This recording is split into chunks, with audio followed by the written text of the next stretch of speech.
Um, okay, and so you run for LaSalle Academy. What's it been like for you? This whole thing is very new for us and new for you. What's basically like been your relationship with marathon so far? Yeah, for sure. I mean, I've been really lucky to see the store in Providence come about. Like before I signed the NIL, the store was relatively new in the mall in Providence. So I was always going in there as a just regular customer, and I grew a good relationship with the store manager and the people there, and just going there for all my trainers. It was a really good connection and a good place to like try on shoes and get expertise from people who like know what they're doing with shoes, and it's something I'm really passionate about too. Is engineering for shoes, and it was great to talk to other people who had maybe more knowledge than I did, and especially different takes on like what brands to try out. So I think that was really good. And then eventually I was given an opportunity to be an NIL athlete. So now I'm there a lot more, and it's been great. I get to meet a lot of people through it, and a lot of people in the company, and also who come to the store, and it's been great to be a representative of the company and just help spread running through the NIL and also the company, and getting to go to fun runs at the store that I go to in Providence hosts a fun run every Monday. So throughout the summer, I tried to get there and go to a couple fun runs, and just meet the running community. And it was fun to be just able to be a part of that community for runs, and getting to meet just a ton of people from all different skill levels of running. And I think that's the great part about running, and especially these community runs at Marathon Sports, is it just connects everybody and doesn't exclude anyone. So that's been really fun. And yeah, just getting to like meet the people at the stores. I have a really great connection with a lot of the employees now. So I'll go there and spend a lot of time just talking with employees about their running and my running, and they'll ask me questions about my season and what's been working, what hasn't, and stuff like that. So yeah, it's just been a really good connection builder in my life, and I think it's just been great for the whole community. And I really love going to a store and just meeting new people all the time. So it's been great. Yeah, that's awesome. For those of you that don't know, I would think probably we'll have a decent amount of viewers from Massachusetts. The Providence store is relatively new compared to some Mhm. of our stores. Um, probably the Boston store is the most famous. So that's actually a really cool element for you that you've basically been part of the growth process for that store. Um, and I think it's cool. It's cool that you're going to the fun runs as well too, because um, I'm sure you've noticed when you go to like group runs like that, it's definitely kind of like you said, it's a different level of experience, and not a lot of runners. I guess you could say like recreational runners or adult runners come from a track background. Mhm. Did you were there people like asking you about that, or or just totally had no idea about the mile versus 1600? Because I know in Rhode Island you guys sometimes run like the 3K and the 1500. Yeah, we run a lot more of the metric races. Yeah, it's definitely interesting going to the fun runs, because there's a lot of people, like you said, who haven't had track backgrounds or racing backgrounds, and they're getting into the sport maybe to start a fitness challenge or just something along those lines. But I found a lot of people actually have joined it to meet new people, which has been really great. And I've met a lot of interesting people in businesses around Rhode Island who have amazing stories that I would never get to meet otherwise if I wasn't a runner.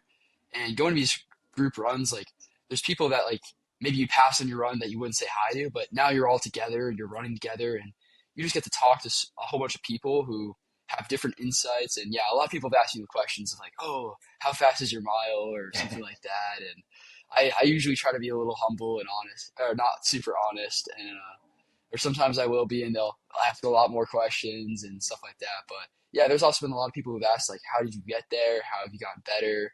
And it's all, I love talking about how to get better for other people, because it's not the same for everyone, but sharing my experience can open insight into how other people can approach it and get better.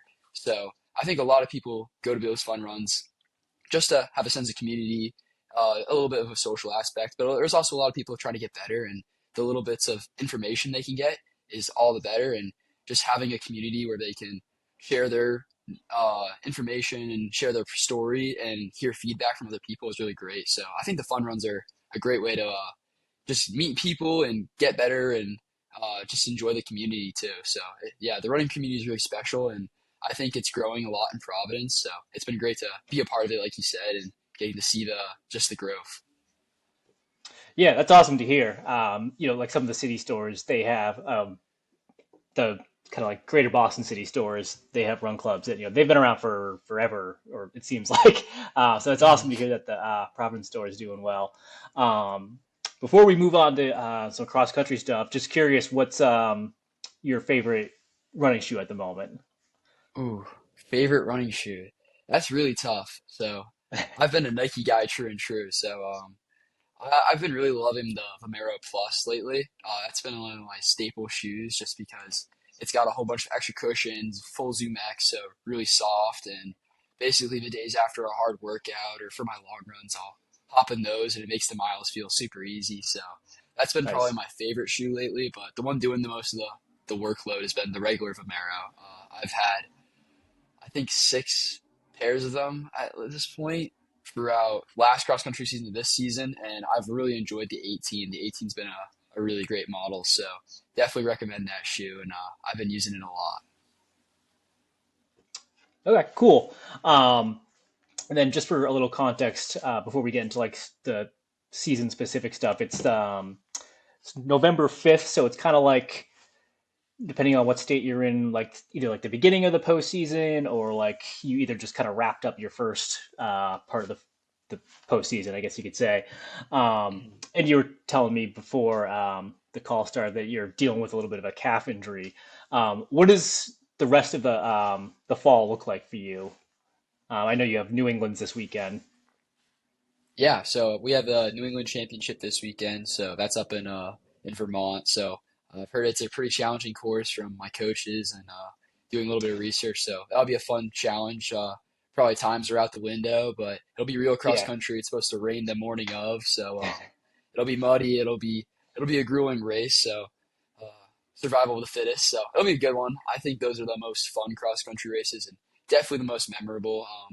And it's not always about what you've done or how you felt before, but more so how you show up on the day. So I think that'll be a great race just to test everyone. And while New England's isn't always the most like valuable race in the sense of compared to like an NXR or a state championship, it's still a really great way to like race other people from other states and just kind of get a feeling of how your training's been going, how your season's been going into a bigger championship like NXR or NXN. So yeah.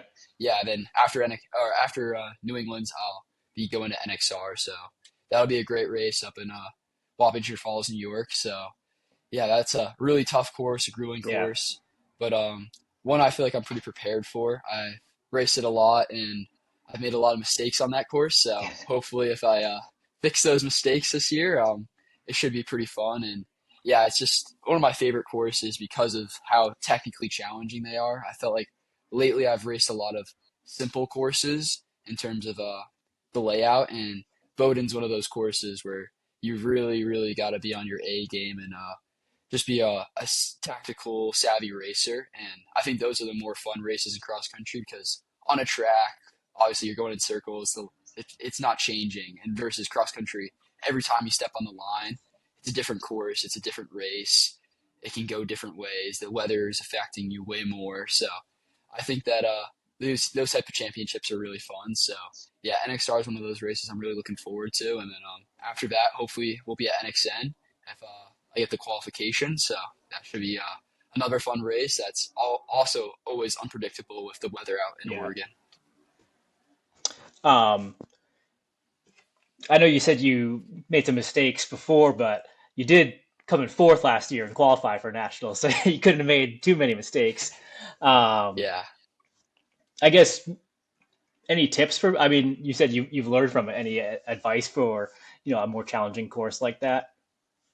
Yeah. I mean, those courses are really about how comfortable and relaxed can you stay the first half. So Bowdoin's a hill dominant first half and a Yep. downhill dominant second half. So I've made a couple errors in terms of like going into the race, and sometimes it's fueling, sometimes it's under fueling. Like those are just like little errors that aren't even in the race. Those are just like factors, and especially on a course like that where you're going up and down a lot, and if you're Yeah. under fueled or over fueled, it can really mess with you. So I think one of those areas is something I've made countless times and really hoping to narrow in on. And like course wise, the course is really easy to go out really hot because it opens up with a straight like flat 400 and then you go into hills. So a lot of people can gas themselves out in that first 400 because of the fact it narrows down really fast. So you want to get out, but you also want to get out not as hard so you can save something for those hills. But Yeah. yeah, then the second half of that course is my bread and butter, I think. Just like the most fun part. You're going down those downhills, giving it everything you've got, and getting ready for the last finish of the race. So it's a really fun course, and but yeah, very technically challenging with those uphills at the start. Yeah, and so it kind of sounds like you prefer the more challenging courses. Yeah, I've come from Seems a like you've done racing well on them background. too. Yeah, yeah. I mean, obviously, that's kind of the fun part of Northeast cross country that a lot of other states lack, I find. Like Yeah, you go out to like the West and even the Midwest, there's a lot more flat and grass courses and stuff like that. Not to say that they don't have hills, but I feel like just New England cross country has always kind of held itself of like we are running on gravel, dirt. You might cross over a road or two, and then there'll be mud, there'll be everything. So I think and most of our courses aren't on golf courses either. So you're running in the elements and all of that. So yeah, and there were rumors this weekend was supposed to have snow. So I was kind of excited for that in the sense of I've never raced a snow cross country race. So I was really excited for just something new and something exciting. yeah. So, thinking about last year, I was just curious. When did you like at the start of the year was part of the target like the NXR regional, or was that kind of like later in the season you were more starting to think about it? Yeah, I think it was definitely a thought at the start of the season. The year before I was 14th in that race as a Oh, sophomore, nice. and I was like, yeah, it's a great accomplishment, but also like, oh, I could sniff the ticket to nationals, and I was like, man, I really want to make it there as a junior, and I part of the reason for that was going there as a junior. I saw most people who go to NXN do a lot better the second year they go. I think the first year you go, there's like a lot of overwhelming things about it. Obviously, I've never flown out for a race before, so that was the first Yeah, time I've ever been flown out. So when you go, you're changing time zones for us in the Northeast.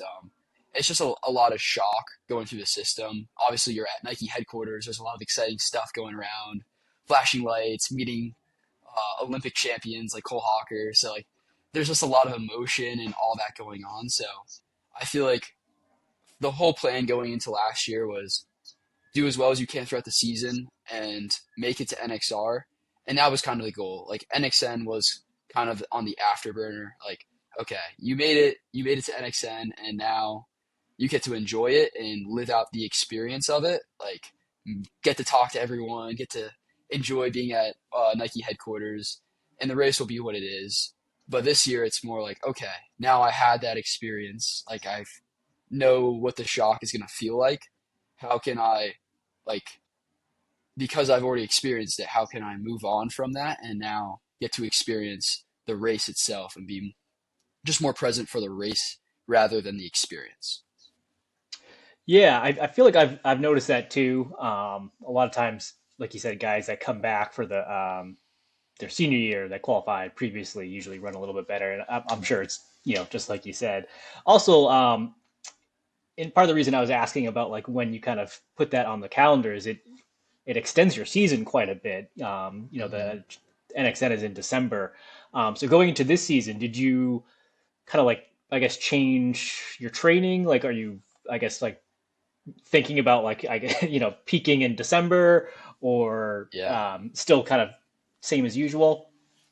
Yeah, definitely. There was a lot of that with my coach. I had a really weird build up this season because unfortunately I got injured last outdoor track season. I had a similar calf issue to what I've been dealing with, so that's why it was a little scary. But overcome that now. So yeah, there was a calf injury last year that kind of prevented me from just getting that racing experience outdoor track season. So I had a little bit of a slower build this summer, which was, in my opinion, a lot better for the longer longevity of the track or the cross country season because of the fact you're building up slower. And yeah, the peak was definitely planned for a later point in the season. So at this point, I think my coaches and I recognize like last year by NXR was like, here's where we have to, this is where the peak will be, versus this year the peak is going to be at NXN.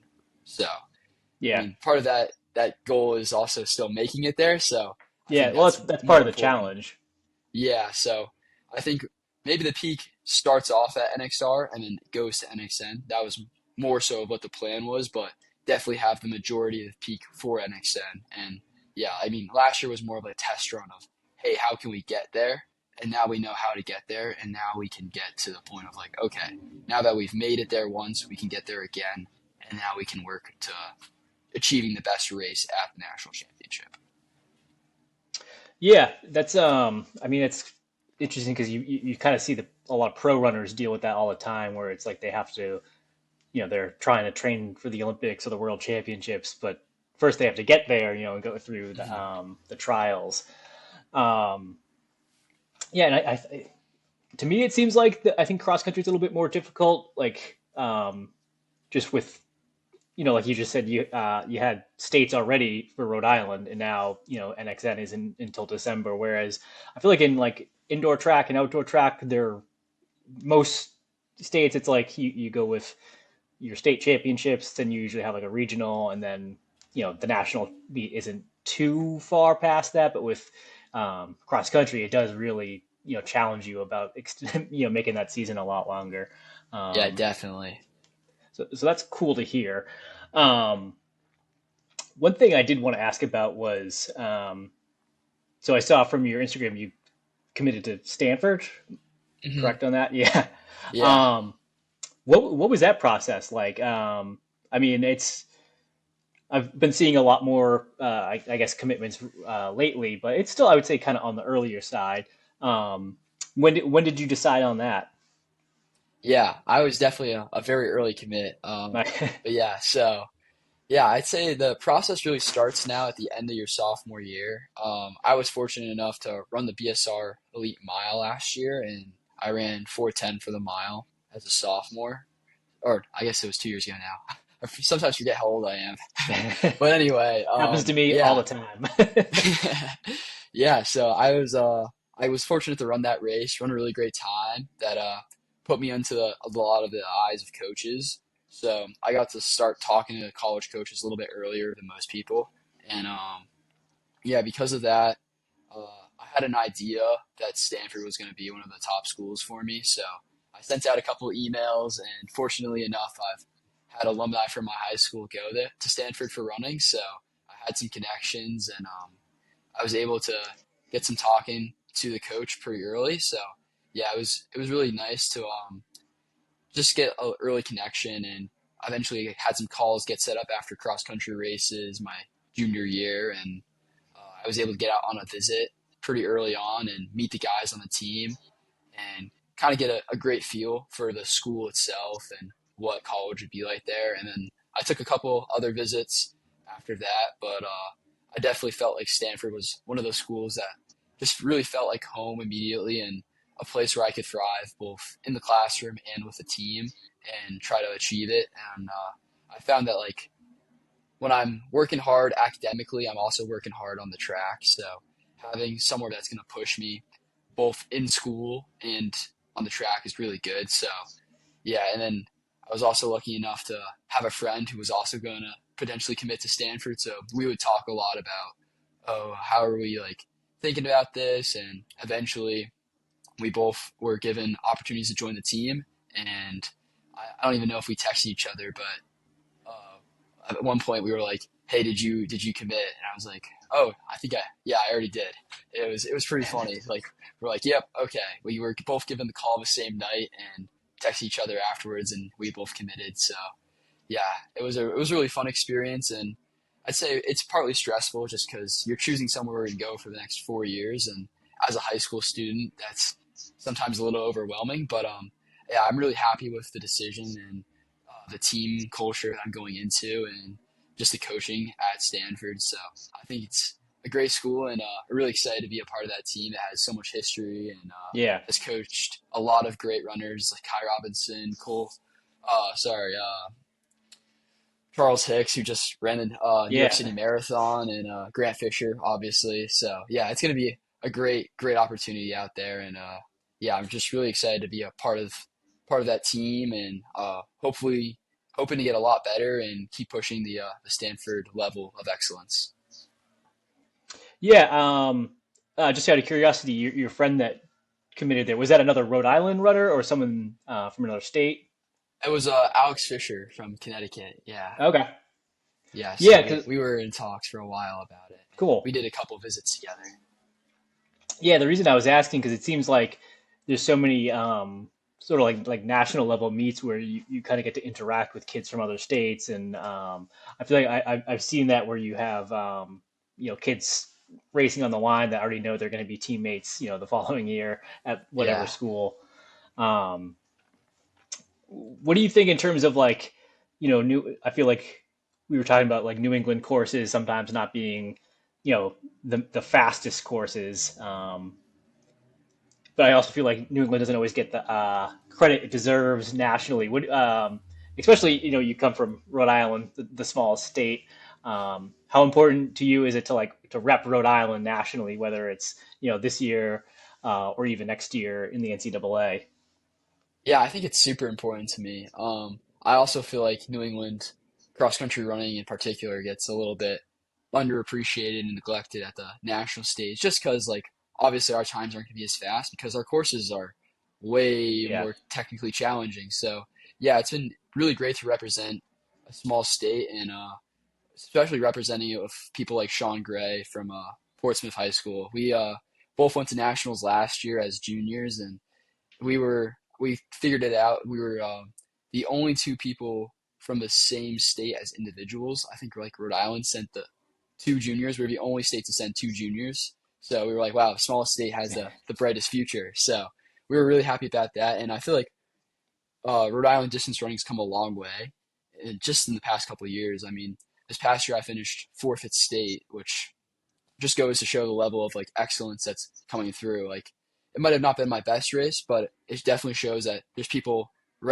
on my heels and people willing to take up the charge. So I mean, Sean's going to University of Virginia, and we had a junior from Bishop Hendrick and Colby Flynn finish second to him, who knows where he'll go, but he's definitely someone else to look out for. So yeah, and then Bishop Hendricken as a team has also been really great in the state of Rhode Island. So I feel like for such a small state, we have a lot of condensed superpower teams and runners. So we're hoping to get a lot more people to NXN this year and keep the Rhode Island representation at the national stage high. So yeah, it's been really great to represent Rhode Island, and always love doing it just because for such a small state, we've got a lot of great runners. So it's yeah, been really great to try to represent that at the national stage.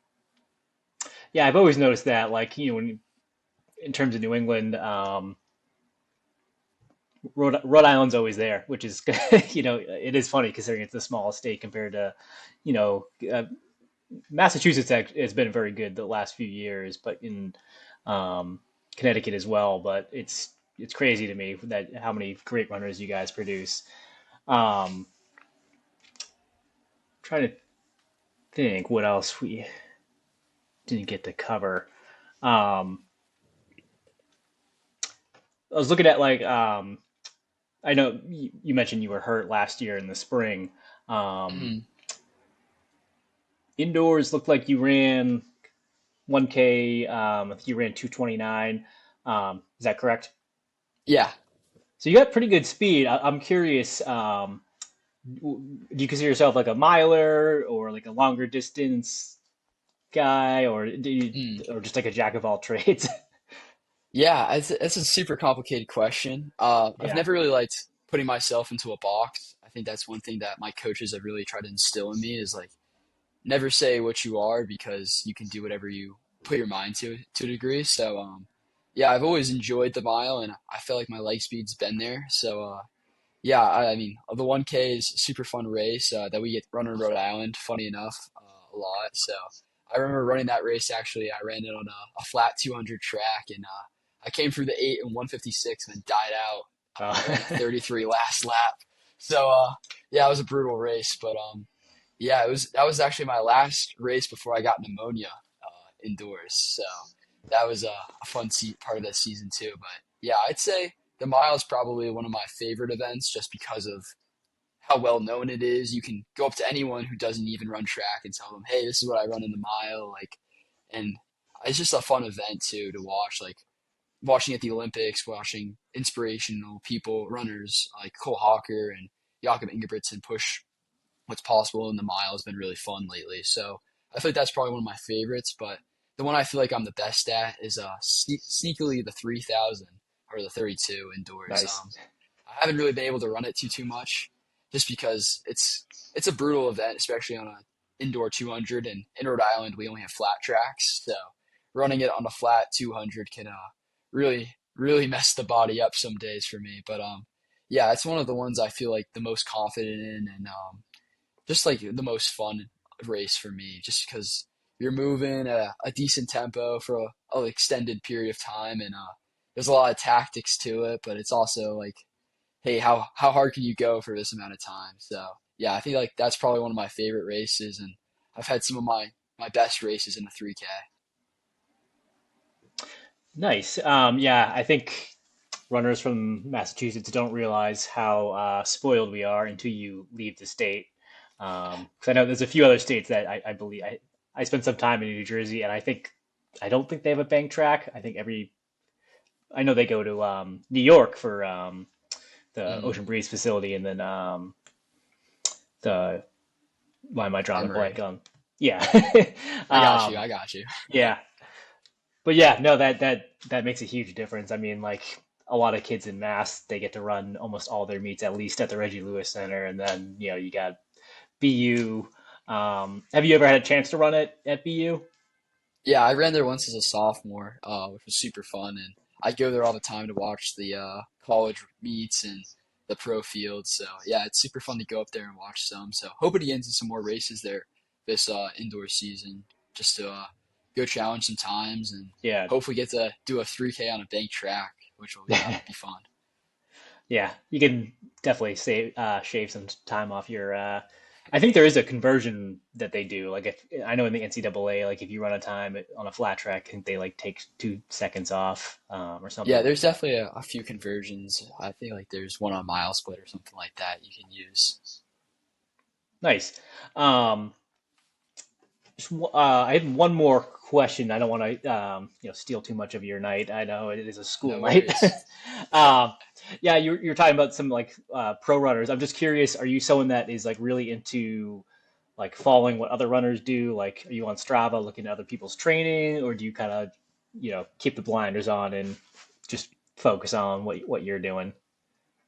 Yeah, I'm definitely on Strava, but I do like to keep the blinders on a little bit just because I feel like you can get easily distracted by what others Yeah. do, and other people aren't you, and you have to follow what's best for your body and just what you're doing, like what's a part of your plan. So I definitely love following like pro runners and seeing what they're Yes. doing and seeing the training. I'll definitely always watch a workout Wednesday video and be like, wow, it's really impressive. But you never know what's before that workout or what their plan in total is like, and you can never judge your fitness based off one workout. And something like my coaches like to say is one workout doesn't define you. It's a grouping of a lot of great work, and having one A+ day versus a whole bunch of B days, I'd rather take the B days over an A+ day.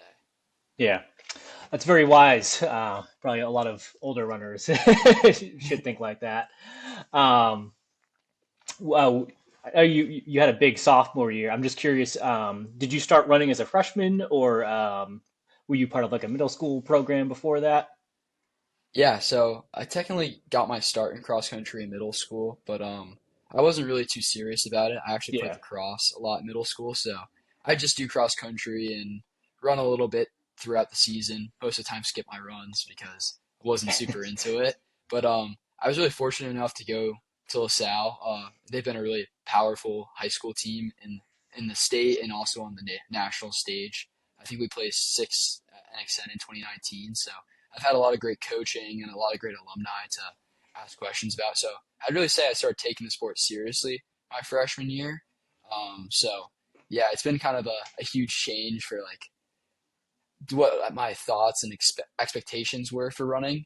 Um, Before high school, I just was like shocked when people would say, "Oh, I went for a 5 mile run." I was like, "Man, when I do 3 miles, I'm gassed." But at this point, like a 5 mile run is, oh, that's an easy day. So yeah, it's definitely been a little bit of a culture shock for when I first got there, but having just so much level of expertise at my high school really was able to shape just my expectations, my love, and just my passion for the sport. So it's been really great to go to a school that has had a lot of success and just a lot of care for the sport.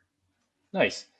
Um, was there like a moment? I know like you hear a lot of like pro athletes like in the NFL and NBA talk about like their welcome to the NFL moment.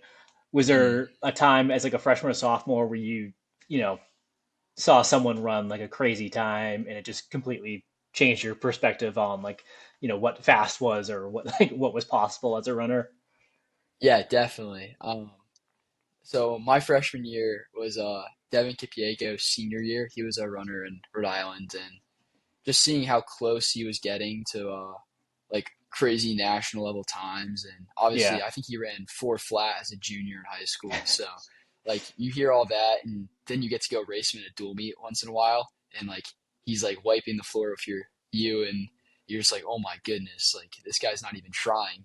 So that was kind of like my welcome to like, okay, this is like real running, and I was like lucky enough to go to a couple like big invitationals, and you see a whole bunch of top rated guys who are committed college race, and you're like, oh wow, this is the real deal. So I think that was probably those like moments of like going to bigger races and seeing those top guys win. Like obviously, I feel like I was in like a lot of the freshman races, and then you're like, oh, I did really well my freshman race. Oh wait, that then you see like the varsity races, and those seniors are running almost an extra mile than compared to the freshman race, and they're running 20 seconds faster than your pace. And you're like, oh shoot, okay, that's crazy. So then you're like, there's a lot more work to be done, but it's also super inspiring. And I think a lot of the seniors who I'll never get to meet in person, but a lot of people who are from the Northeast region and area who subtly inspired me of like, wow, this is what's possible, and like this is what we can reach for as Northeast runners. So yeah, Yeah. it's those are definitely some of my moments that are like, okay, this is what real running's like. Nice. Yeah, I can, remember back when I was a freshman and yeah, you kind of get your mind blown and but I think you're probably doing that for a lot of younger guys now, seeing especially, going to NXN last year and coming back. Um, but yeah, I appreciate all the information you've given us. I think a lot of our listeners will too, whether they're recreational runners or other high school runners. Um, but yeah, I'll let you go. Like I said, it is a school night, and you gotta Got you some gotta studies you gotta tonight. rest up. You got New England's this weekend. But yeah, thank you so much for joining me. Um, yeah, thanks.